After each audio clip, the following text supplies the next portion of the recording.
निळ्या संग पाण्यात आणि लख्ख प्रकाशात जे काही दृश्य दिसतं ते अगदी स्पष्ट असतं.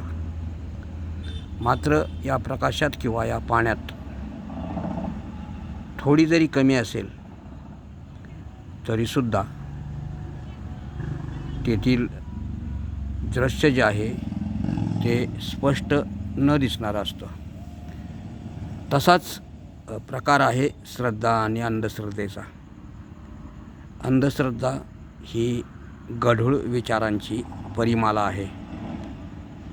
विचारांमध्ये जेव्हा लोभ, स्वार्थ, हावरटपणा किंवा काही हेतू लपल्यास ती अंधश्रद्धा ही कित्येक वेळी मानवी जीवनाला हानिकारक तर ठरतेच, शिवाय काही वेळेला अपमानास्पद वागणूकही देऊन जाते.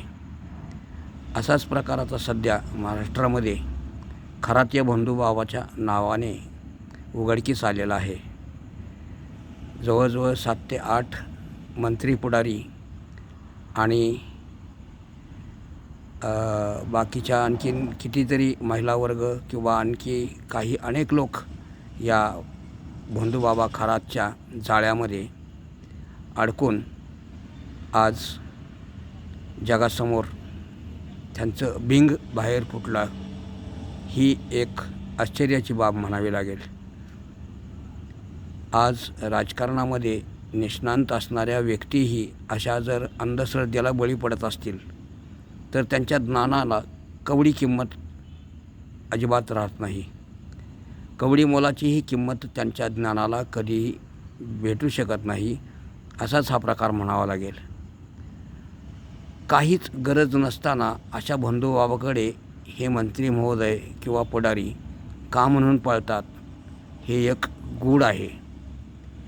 जिथे आपलं कर्मशुद्ध असेल तिथे कशाचीही भीती नसते.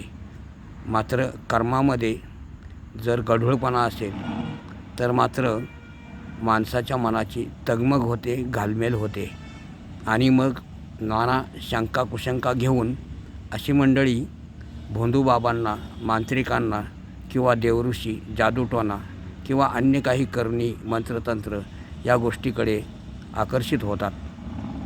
प्राप्त मात्र काहीच होत नाही, उलट त्यातून नुकसानच होत असतं. पण हे अजूनही आमच्या भारतीयांना किंवा महाराष्ट्रातील लोकांना समजत नाही. हे फार विशेष म्हणावे लागेल. आणि यामध्ये दिवसेंदिवस लोक वाहत जात आहेत. इतरांचे अनुभव घेऊन शहाणे होत नाहीत. ही फार मोठी शोकांतिका आहे. देव जाणे या देशाचं काय होणार.